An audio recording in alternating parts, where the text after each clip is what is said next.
Item D, we have announcements. Oh. Good morning, Commissioners. Just wanted to, Bill asked me to say a couple of words on upcoming conference on the Big Island. There's the, it's called the Biennial Reuse Conference held by the Hawaii Water Environment Association, jointly with the American Water Works Association, Hawaii section. So it's a reuse conference. We have it every 2 years. It's in, it's going to be at the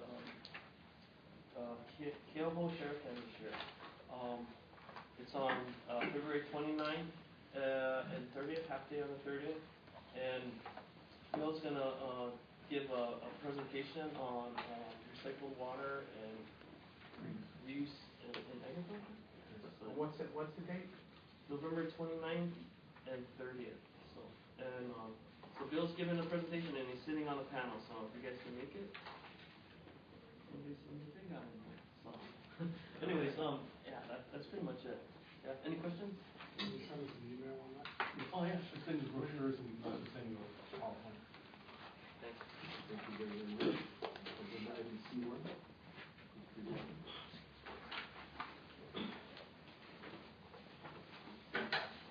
Good morning, Commissioner.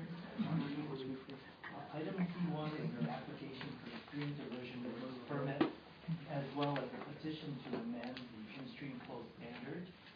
Staff is requesting that the declaratory ruling be withdrawn from consideration at this time. The applicant is the University of Hawaii Water Resources Research Center. They would like to collect 350 gallons of water twice a week from Manoa Stream near the Haleinoalani complex for a period of 3 months for research project. And they wanted to test and use a slow filtration system with an ultraviolet unit and a carbon filtration unit to see how well these units filter off the contaminants from the stream water. There are no major issues, and the applicant is proposing to divert just the minimum amount of water from the stream, which is equivalent to 0.017 million gallons per day, and in other terms, it's about 0.055 cubic feet per second. And the annual mean flow in Manoa Stream is 10.74 cubic feet per second. So the amount that we're withdrawing is very minimal. It's 0.5%. And so we consider this a de minimis amount, which would have negligible impact. So staff is recommending approval of the stream diversion permit, and because the amount is de minimis, petition to amend is not required. Questions for that? Is there any comment? No. They have something on the end of the suction pipe.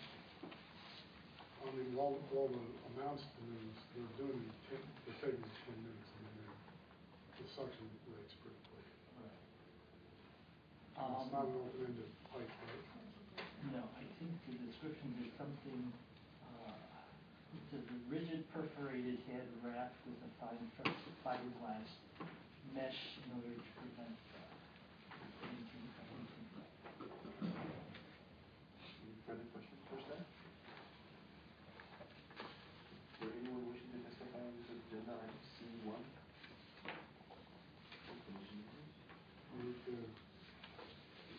Move to accept the staff's recommendation. Second. Moved and seconded. All those in favor say aye. Aye. Is there any opposed? Seeing none, motion passes. Thank you very much. Agenda item D1. Morning, Commissioners. Good morning. The item D1 is actually a very small request, though there's a lot of information involved. It is for the Hydroflax, or we would say Hydroflax well, in the Waimalu groundwater aquifer system area, groundwater management area, Oahu. And Exhibit 1 shows you the location of this well. It's on the eastern edge of the entrance to Pearl Harbor, the lock. And it small well. The request is for approximately to use 450 gallons per day, and it's for this scientific assessment to develop hydrogen to fuel conversion. So basically, they're going to be using electrolysis to create hydrogen fuel, alternative fuel.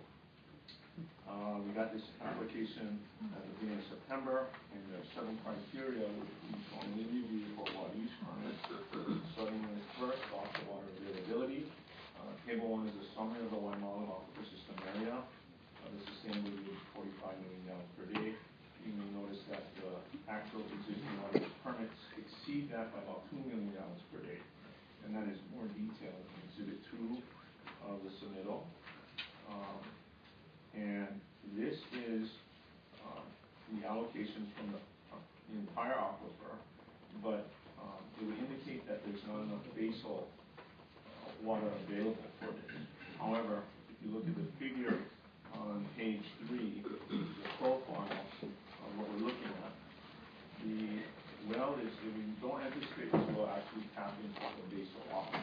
It's going to be tapping the overlying cap rock formation, and normally we do not count this against the basal sustainable yield. It's something separate.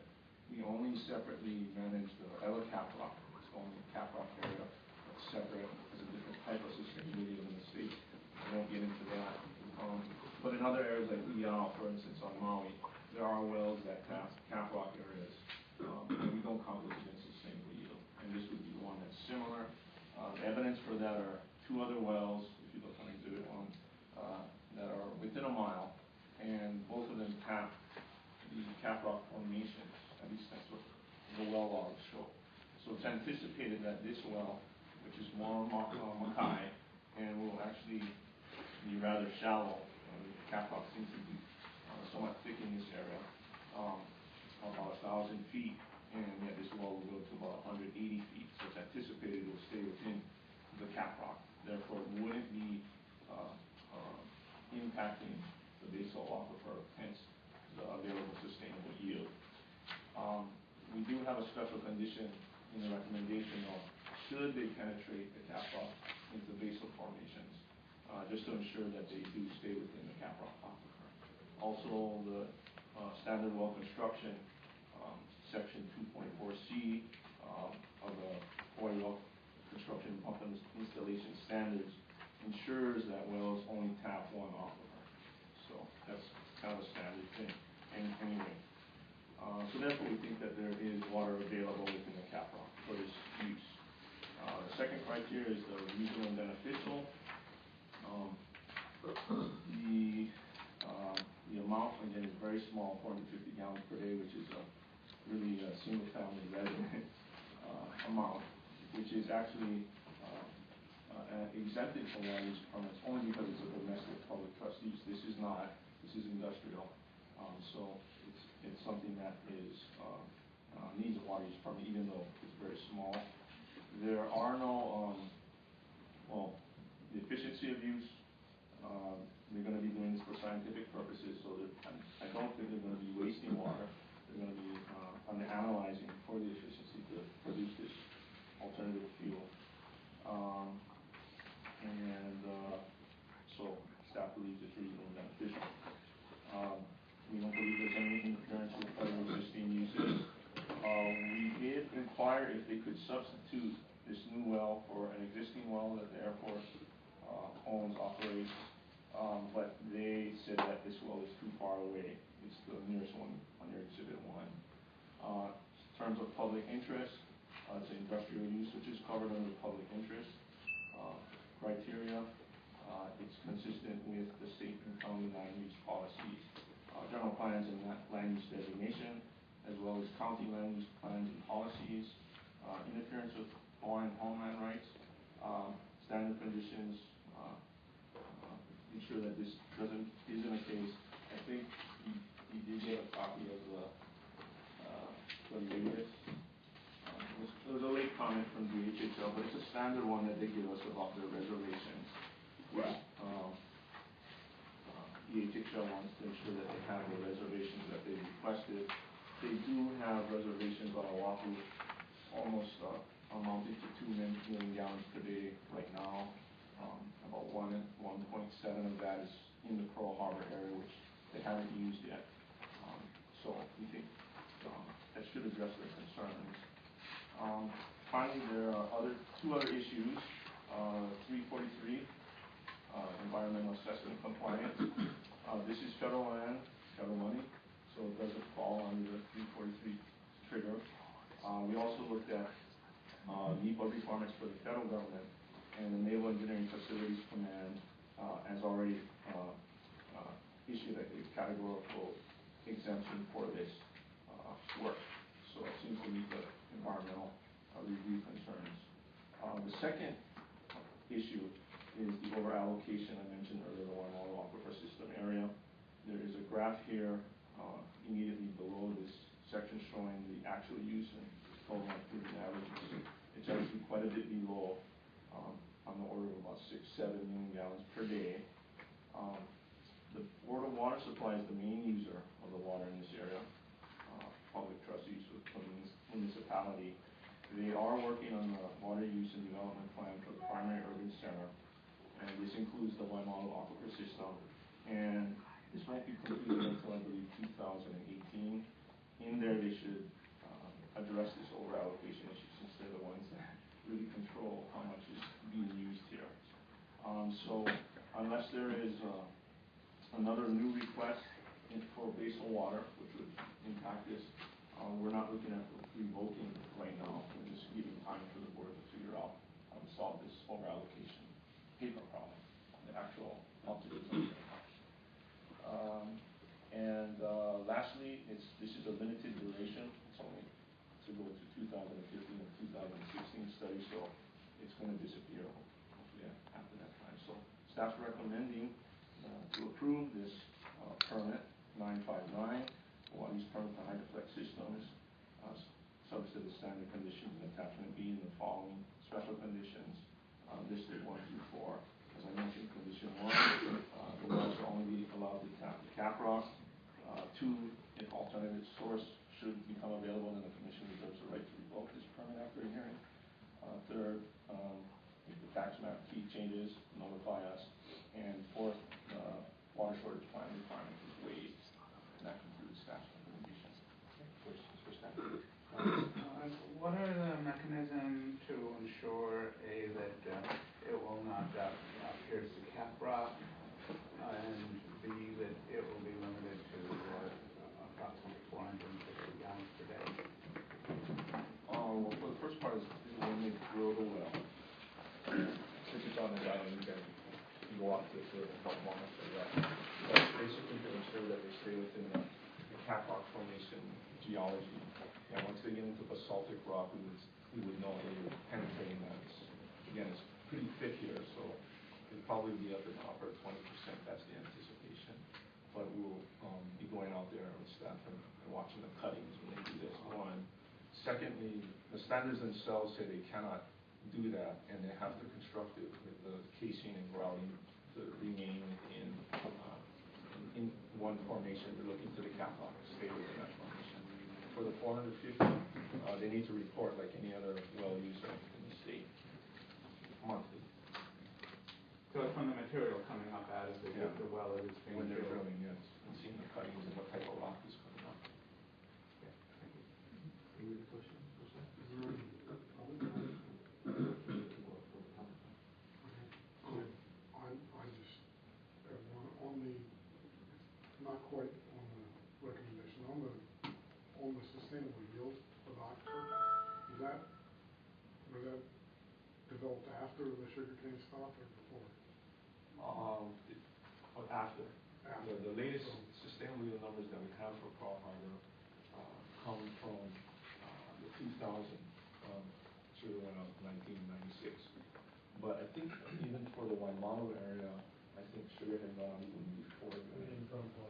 Yeah. So I think it was more on the western end of Pearl Harbor. So that's a pretty good system. Yeah, well, at least as far as the impacts of the return irrigation.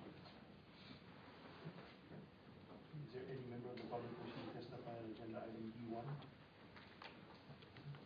just said, there's nobody here from the company. I just have a question. It's less than a household use. It seems to me that it's gonna cost them more to drill a well and buy the pump than would be to buy the water from the county for 10 years. Well, I think, again, the purpose in asking them, this is, they're field testing for application in other parts of the world where you need to drill a shallow well, you know, somewhere. And That answers that question, because otherwise it didn't make any sense. Yeah. Yeah, just a comment before we do decision-making. I was aware of the DHHL comments, and I take them seriously, and I don't feel that this use is one which is going to interfere in any way with DHHL, but I do wish that there was a greater grasp of the reservations that are going to be needed, both on Oahu and statewide, by DHHL. And I really encourage that organization to let us know sooner rather than later what waters will be needed for their different phases of build-out. And you know, I also don't really like issuing use beyond sustainable yield, but I feel this is diminuous, I believe is the term Mr. Harvey used, and I like to see scientific research. I don't think it will do any harm. Camp Rock water is non-potable, so it's above, it floats above the aquifer, and I mean, the only thing it can really be used for is irrigation. So it's not digging into anybody's allocation, either future, present, or what have you. So I think this is fairly straightforward. I mean, Camp Rock water is just that, it's non-potable. So, closed public testimony, do you have a motion? I move to accept the staff recommendation. Thank you, Lou. Do you have a second? Okay, we moved and seconded. All those in favor say aye. Aye. Is there anyone opposed? Seeing none, motion carries. Thank you, Lou. Agenda item D2. Morning, Commission members. Item D2 is an application by Monsanto Company for 2.636 million gallons of water from the potable Waipahu Waialva groundwater management area as a backup for potential loss of the water that it currently gets through the existing water unit of Waipahu water. Their application is in three parts. One for a well construction permit, two for a pump installation permit, and three for a water use permit. The materials are substantial, and we've gone through this twice, and I'll briefly review them, but I would note at the outset that there are four parts in the recommendation. The last part of the recommendation actually isn't essential at this time. Just by way of clarification, we've asked also for declaratory ruling with regard to the sequence in which a water pump installation permit is authorized prior to getting a water use permit. The declaratory ruling would just clarify prospectively, but it's not essential today. So we could actually act without that today and just act on the first three parts. So it's additional guidance, but it's not essential to this application today.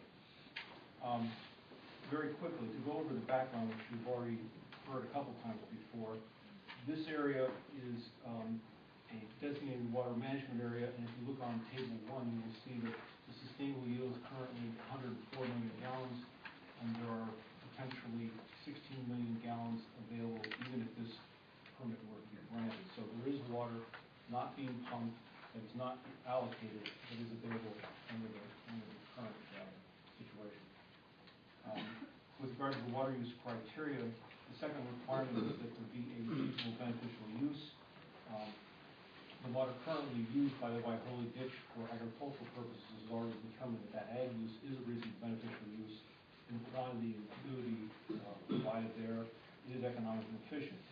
The one area which is not an immediate concern, but it will arise in the future, is the analysis of practical alternatives. ensuring that the water in this area be used for future municipal needs. That's what their primary concern is. And it is the statement of the commission, also the Supreme Court in the Waihoe case, that is the primary goal of that water, because there is other water available, primarily Waihoe water now. There's also developing, although not yet available, reclaimed and reused water in Central Office, which is a subject which we will have a briefing on in a later time, but it's not currently available, but it will be in the future. The third criteria for water use permit is there be no interference with existing legal use of water. If it's pumped at that current rate, there will not be a violation of that criteria satisfied. The fourth criteria is that it meets the public interest requirements. Normally, use of groundwater for agriculture would meet those requirements. However, as I will discuss in a moment, a double allocation for the same purpose on the same lands would not meet that requirement. Fifth requirement is consistent with state and county general plans and land use designations. We've checked all of those matters that meet those requirements. The question then is consistent with the county land use plans, and it is consistent with that. With regard to the Wine Homelands Reservation, which the member brought up, currently the Wine Homelands does have a reservation of 1.35 million gallons to meet their needs. They're in the process of reviewing that, but have not seen further information yet to us. Clearly, there is enough water that is currently allocated, currently permitted, so we do not violate any of the reservation requirements in that area. No 343 EA is required. There are three major questions presented here, which the Commission needs to take up. And one is the problem of allocating through a water use permit, which is of indefinite term. A water use permit is not a term of years. It is indefinite so long as the location, the quantity, and the purpose remain the same. So if you grant the permit, it runs indefinitely into the future. The Commission's never granted a permit for a zero allocation. It has in some instances granted batteries of wells, but never for an amount in excess of the actual need or requested need. Whereas the water supply obviously have batteries of wells they want to rotate to maintain how they pump their water. The problem presented by Monsanto, what their real concern is if they should be a failure of the Waihoe site or some other interference with our delivery system, what would be available to them in order to not lose their crops? We have a number of mechanisms under the code, under the law, and a number of practical solutions that are available that could solve that problem rather than a water use permit, which would admittedly be for a limited purpose, a limited time. Aside from just the delivery of water down Kinnear Road, or the delivery of Waihoe water as it currently exists, there is a potential, and it's not been explored, of whether the Board of Water Supply, for example, might be able to provide on an emergency basis water from their system, because there is a pipeline on Kinnear Road. That hasn't been fully explored yet. I've laid out in the submittal the general problem with the double counting issue. I know that the Council from Monsanto has different views on this. I reviewed them, and I do not find any legal merit. Now, it's their job to make the argument to you, and you can question on it, but in terms of the problems for the water code as a working system, you can understand it in simple terms this way. If the Water Commission were to grant this permit, then there would be no principal basis to deny other applicants in similar permits. And if that were the case, very quickly everyone would come in and ask for a second permit to back up whatever system they currently have. Were that to be the case, you'd soon be allocating out all the water, and there would then be nothing left for new applicants who really have a need. So you would have, in effect, reserved water for existing applicants or existing users in case something happens and new uses wouldn't be able to come in. That would lead to a completely unprincipled position for the code and break down the law. So it's literally not possible to do that legally. There are ways to solve the real problem Monsanto presents, whether it be under the emergency provisions in the code or other authority the Commission has to solve those kinds of issues. So we do not have to necessarily face the ultimate question, because we don't know what the exact emergency will be. This is a contingent concern, primarily due to the age of the siphon and the Waihoe ditch. It could be another emergency. There could be an earthquake that destroys some part. There could be a public health emergency. If there were found be pesticides or herbicides that were infecting or borrowing the use of some groundwater, for example, or even the white holy water. We don't necessarily know terms of the scope of it. If the siphons went down, Monsanto would not be the only end user that would need water. And so the solution to the emergency is really going to depend on the nature of the emergency we're going to face. So for that reason, the declaratory ruling is probably not necessary now, because the real purpose of this is to provide a mechanism to deal with that emergency prospectively. The best thing to do is to have emergency plans in place so that when they do happen, you can then tailor the remedy to the problem to be addressed. There's been a concern raised in the past that somehow the commission would not act quickly enough. Well, phone calls, faxes, emails work very quickly and would be brought to the commission's attention, and the commission does have a fiduciary duty to respond. So obviously, when that phone calls are made, people respond. So I don't know how to answer that question other than the commission would have to act. The commission has the authority to meet on an emergency basis, and certainly that can be expedited from staff work. So I don't see that as a principal basis for not acting in this fashion. The recommendations to cut to the quick is that the commission deny the application for a water use permit, but approve the application for a well construction permit and for a pump installation permit.